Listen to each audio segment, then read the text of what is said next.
A chemical reaction is a process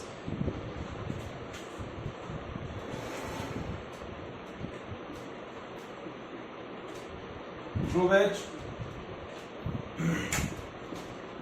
reactants converts into products.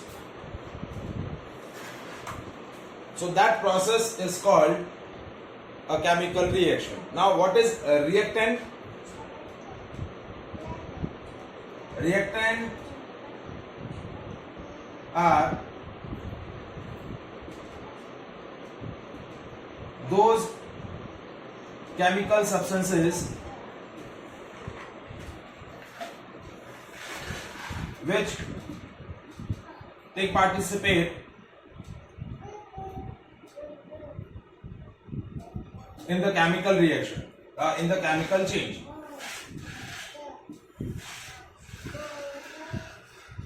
वो chemical substance जो chemical reaction में participate होते हैं उनको हम क्या बोलते हैं?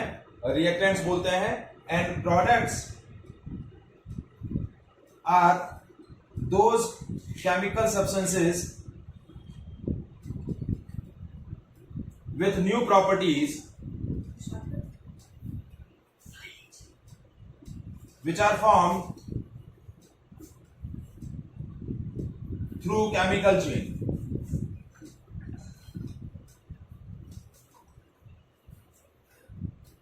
So those chemical substances are called products.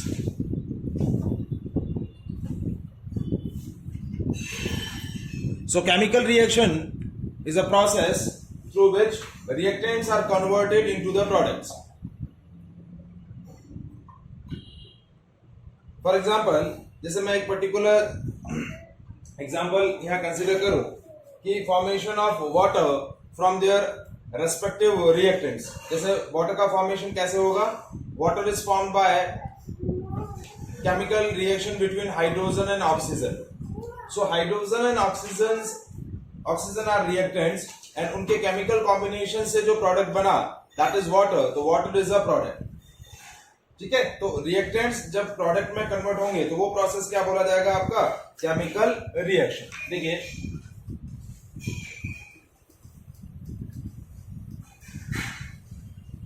जैसे formation of water from their respective reactants, hydrogen and oxygen react with each other and form the water. So that is a chemical reaction. Whenever a chemical reaction is to be occur, मैं बोल ही रहा हूं ना बेटा, मैं यही कह रहा हूं आपको कि आवाज मेरा आ रहा है, आप बोल रहे हैं कि हाँ क्लियर आ रहा है.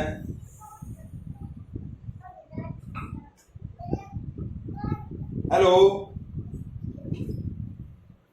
Hello. Now whenever a reaction is to be occur in which reactants are converted into the products, what will happen? The products which are formed through the chemical change, through the chemical reaction between the reactants, the chemical properties of products is totally different from the chemical properties of reactant. जैसे for example कि hydrogen और oxygen के combination से water का formation हो रहा है तो वाटर की केमिकल प्रॉपर्टीज रिएक्टेंट की केमिकल प्रॉपर्टीज से टोटली डिफरेंट होगी. तभी हमने यहाँ जो डेफिनेशन लिखी है प्रोडक्ट की, प्रोडक्ट क्या है? Product are those chemical substances which are formed through the chemical reaction with the new properties. उनकी जो फिजिकल और केमिकल प्रॉपर्टीज होंगी वो रिएक्टेंट से टोटली डिफरेंट होगी.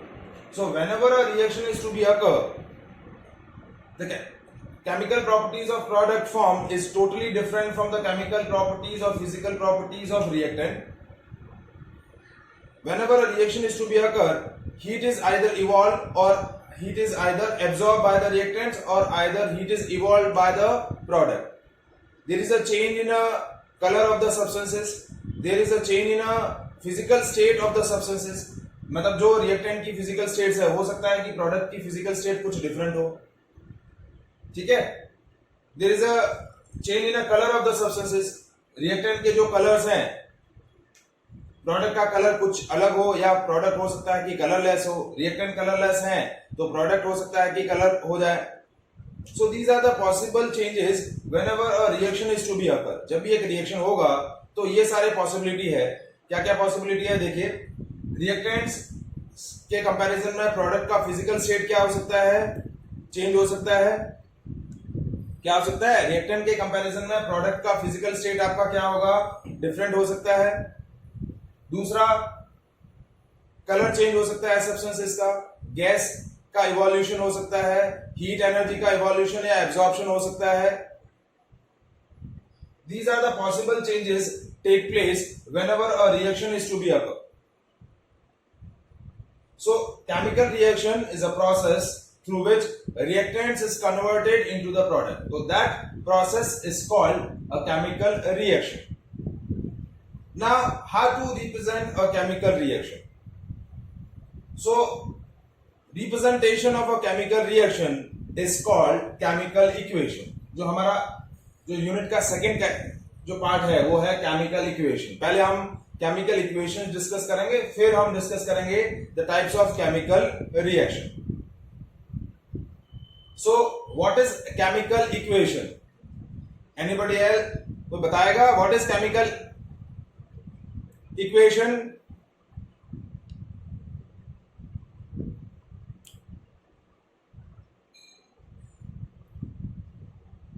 That chemical equation is a representation of chemical reaction. Whenever we want to represent a chemical reaction, we can represent it by equation. That equation is known as chemical equation. So how can we define a chemical equation? A chemical equation is shorthand representation or symbolic representation of a chemical reaction by using symbols and formulas of reactants and products which participate in the reaction. बेटा लिख रहा हूं, आप सुनो तो सही पहले. Now what is chemical equation? Chemical equation is a shorthand representation or symbolic representation of chemical reaction by using symbols and formulas of a different reactants and product take participate in the reaction. So that symbolic representation of a reaction is called chemical equation. So chemical equation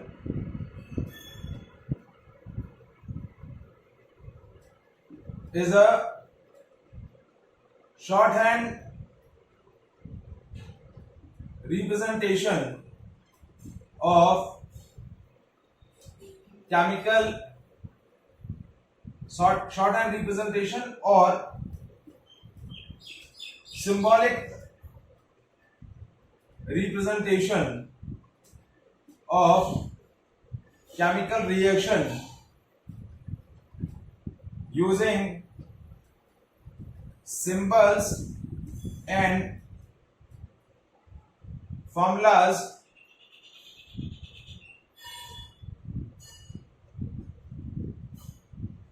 of reactants and products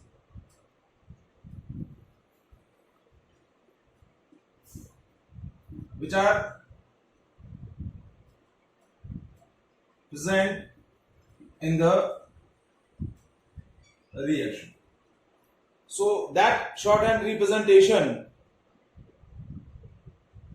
of chemical reaction is called chemical equation. Is that clear? जैसे for example, जैसे मैंने अभी एक chemical reaction आपको represent किया, जैसे hydrogen plus oxygen gives water. Suppose that is your chemical change. तो अब इस केमिकल चेंज को हमें सिंबॉलिकली रिप्रेजेंट करना है. मींस रिएक्टेंट्स और प्रोडक्ट्स के फॉर्मूलाज और सिंबल्स यूज करके आपको एक सिंबॉलिक रिप्रेजेंटेशन करना है रिएक्शन को. तो हाइड्रोजन का फॉर्मूला क्या होगा? हाइड्रोजन इज अ मॉलिक्यूल, तो इसको रिप्रेजेंट करेंगे H2 से. ऑक्सीजन, हाइड्रोजन का बेटा H2 रहेगा, ऑक्सीजन का क्या रहेगा? O2. Hydrogen and oxygen are reactant. तो देखिए ये रिएक्टेंट हो गए और वाटर का फॉर्मूला होगा H2O.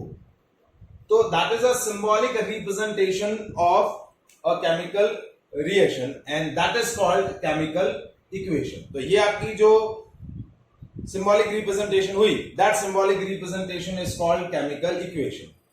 Now what are the characteristics of chemical equation? In this chemical equation, reactants are always written in the left hand side of equation. देखिए equation है तो equals to का साइन होता है, जैसे मैथ्स में हम डिस्कस करते हैं equation, तो equation में क्या होता है, right hand side और left hand side. So reactants are always written in a left hand side and products are always written in a right hand side. reactant हमेशा left hand side में लिखे जाएंगे, product हमेशा right hand side में लिखे जाएंगे. if more than one reactant are there तो उनके बीच में प्लस साइन रहेगा. if more than one products are there तो प्लस साइन रहेगा. ठीक है. and to represent the change, हम चेंज को किससे रिप्रेजेंट करेंगे, एरो के फॉर्म में. देखिए ये रिएक्टेंट से प्रोडक्ट बन रहा है तो ये जो चेंज होगा that change can be represent in the form of arrow. किसके फॉर्म में रिप्रेजेंट होगा, एरो के फॉर्म में. तो ये जो एरो है ये आपको क्या रिप्रेजेंट कर रहा है, चेंज को रिप्रेजेंट कर रहा है, केमिकल चेंज को क्या कर रहा है, रिप्रेजेंट कर रहा है. So symbolic representation of chemical reaction is called chemical equation. Is it clear?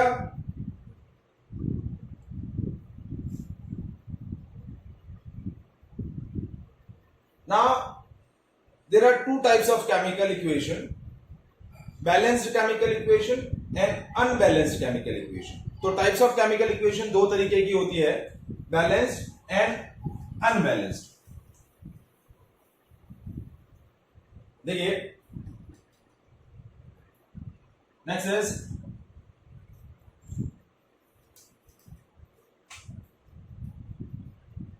types of chemical equation.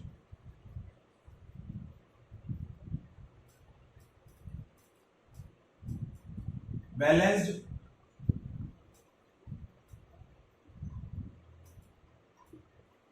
chemical equation and one second beta, unbalanced chemical equation.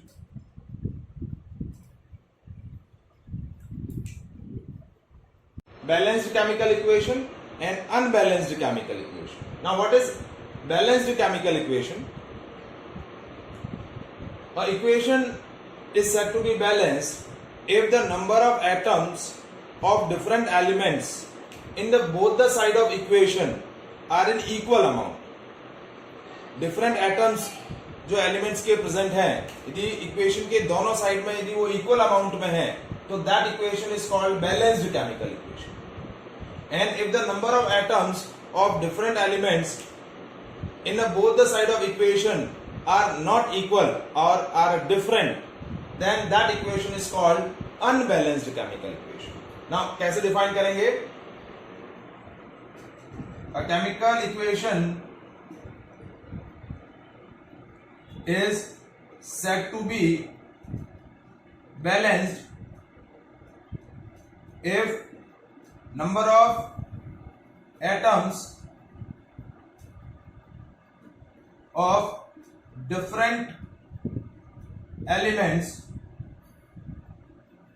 atoms of different elements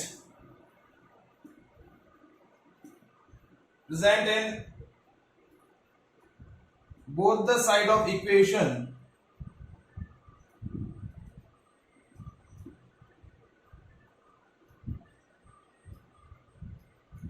are in equal amount.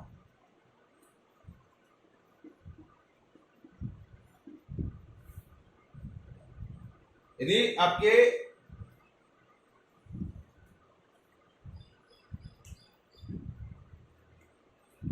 a chemical equation is said to be balanced if the number of atoms of different elements present in the both the side of equation are equal in amount.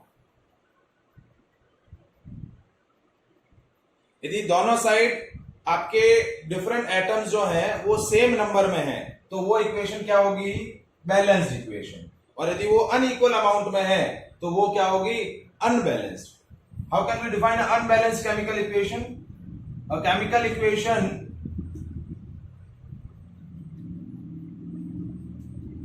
is said to be unbalanced if number of atoms of different elements are in different amount in both the side of equation.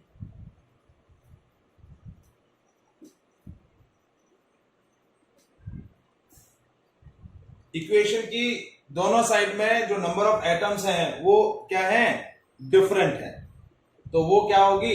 Unbalanced. जैसे देखिए, जो मैंने example आपको अभी discuss किया था, formation of water from hydrogen and oxygen. तो देखिए उसी एग्जांपल को हम वापस लेते हैं। जैसे हाइड्रोजन का सिंबल है H2, ऑक्सीजन का सिंबल है O2 and it will form H2O। तो देखिए राइट हैंड साइड में, sorry left hand side of equation जब हम ऑब्जर्व करते हैं, hydrogen atoms are 2। Left right hand side में हम चेक करते हैं, hydrogen atoms are 2, but when we observe the number of atoms of oxygen element, तो लेफ्ट हैंड साइड में 2 हैं लेकिन राइट हैंड साइड में 1 ही है। So that equation is unbalanced equation. क्यों? क्योंकि इस तरफ आपके नंबर ऑफ ऑक्सीजन 2 है बट राइट हैंड साइड में number of atoms, oxygen atom 1 है, तो अमाउंट जो है वो डिफरेंट है, इक्वल नहीं है। जैसे एक दूसरा एग्जांपल है, C plus O2 gives CO2। तो अब ये देखिए right hand side, left hand side में कार्बन एटम 1 है, यहां पर भी राइट हैंड साइड में भी 1 है। लेफ्ट हैंड साइड में ऑक्सीजन एटम क्या है? 2 है, यहां पर भी 2 है। तो that is a balanced chemical equation. यानी आपकी इक्वेशन के दोनों साइड में डिफरेंट एटम्स जो हैं वो इक्वल अमाउंट में हैं, तो वो इक्वेशन होगी बैलेंस्ड केमिकल इक्वेशन। और यदि वो अनइक्वल अमाउंट में है तो that equation is called unbalanced chemical equation. आप बैलेंस और अनबैलेंस एटम्स, मतलब आपको क्या चेक करना है? दोनों साइड में नंबर ऑफ एटम्स की काउंटिंग चेक करनी है। यदि काउंटिंग डिफरेंट है तो वो अनबैलेंस्ड हो जाएंगे। दोनों साइड चेक करनी है, दोनों side number of atoms count करने हैं। यदि वो डिफरेंट है तो अनबैलेंस हो जाएगा, और यदि वो सेम है तो क्या हो जाएगा? बैलेंस्ड हो जाएगा। Is it clear?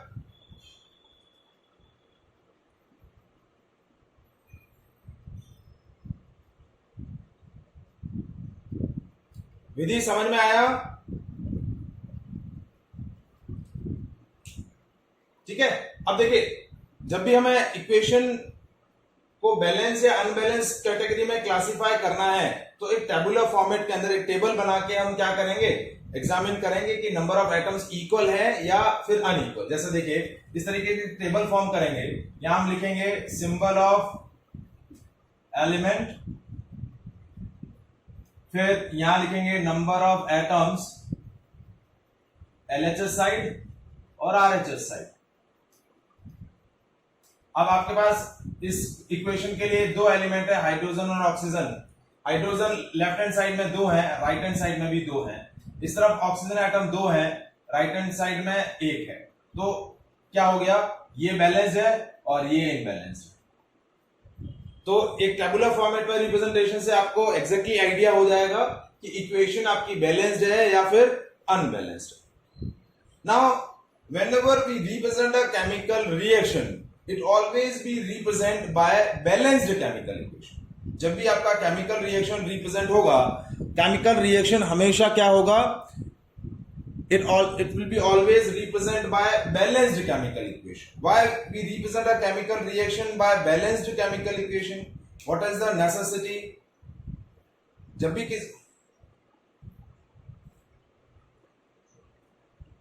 नहीं, but hit and trial method is a method to balance the equation. But मेरा क्वेश्चन ये है कि मुझे जब भी किसी केमिकल रिएक्शन को रिप्रेजेंट करना है तो chemical reaction is always represent by a balanced chemical equation form, it is not represent by unbalanced form. जैसे ये मेरी अनबैलेंस्ड फॉर्म है, यदि मुझे फॉर्मेशन ऑफ वाटर बनाना है, formation of water from their reactants means hydrogen और oxygen से वाटर का फॉर्मेशन है, तो मैं इस रिएक्शन को इक्वेशन फॉर्म में जब रिप्रेजेंट करूंगा तो अनबैलेंस्ड फॉर्म में नहीं करूंगा, I will always represent it by balanced chemical equation. So why we need to represent a chemical reaction in the balanced chemical equation, what is the necessity? क्या reason है? आपको कभी भी केमिकल रिएक्शन को unbalanced form में आप represent नहीं कर सकते। Whenever a chemical reaction is represented in the equation, it will be always represented by a balanced chemical equation to fulfill the law of conservation of mass. Because law of conservation of mass states that the mass is neither be create nor be destroyed. Total mass of a reactant is always equals to total mass of product. During a chemical change, no extra mass is produced, no existing mass is disappear. तो उस चीज को fulfil करने के लिए हमें chemical reaction को हमेशा बैलेंस्ड केमिकल रिएक्शन को हमेशा बैलेंस्ड केमिकल इक्वेशन के फॉर्म में रिप्रेजेंट करना होता है। ये क्वेश्चन बहुत बार एग्जाम में पूछा जाता है, why we need a represent a chemical reaction in the balanced chemical equation. तो आंसर रहेगा to fulfil the law of conservation of mass. जैसे देखिए हाइड्रोजन और ऑक्सीजन के कॉम्बिनेशन से वाटर बन रहा है, तो अब इस रिएक्शन को मैं जब इक्वेशन फॉर्म में रिप्रेजेंट करूंगा तो इस तरीके से रिप्रेजेंट करूंगा। देखिए दोनों तरफ नंबर ऑफ एटम्स डिफरेंट है, तो एक टेबल बनाएंगे, number of elements symbols of element, then number of atoms, ये LHS ये RHS। तो सिंबल ऑफ एलिमेंट्स क्या है? हाइड्रोजन ऑक्सीजन, इस तरफ ये दो हैं, इस तरफ भी दो हैं। Oxygen atom left hand side में दो है, राइट हैंड साइड में एक है। तो अब मुझे क्या करना है? ऑक्सीजन को बैलेंस करना है। राइट हैंड साइड में ऑक्सीजन एक है, तो उसको बैलेंस करने के लिए we are using a technique, जैसा कि विधि ने नाम बताया, this technique is known as hit and trial. How to balance the equation? Method name is hit and trial. मतलब आपको क्या करना है, जो एटम या जो नंबर इम्बैलेंस है उसको एक सुटेबल नंबर से मल्टीप्लाई करना है और उसको बैलेंस कर देना है। यदि वो बैलेंस हो रहा है तो ठीक है, बैलेंस होने के बाद यदि कोई दूसरा एलिमेंट या दूसरा एटम इम्बैलेंस हो रहा है तो वापस उसको भी उसी मेथड से क्या करना है?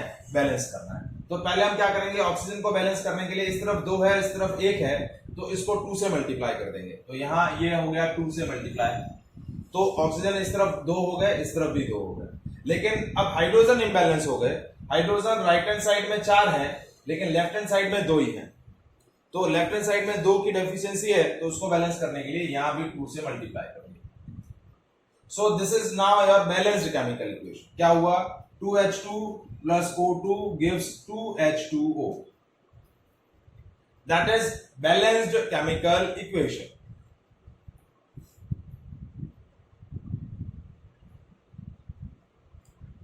And this technique is named as hit and trial technique. क्या बोलते हैं इस टेक्निक को? Hit and trial technique. So whenever we represent a chemical reaction, it will be always represented by balanced chemical equation form. कैसे represent होगा? It will be always represented by balanced chemical equation form. Is it clear?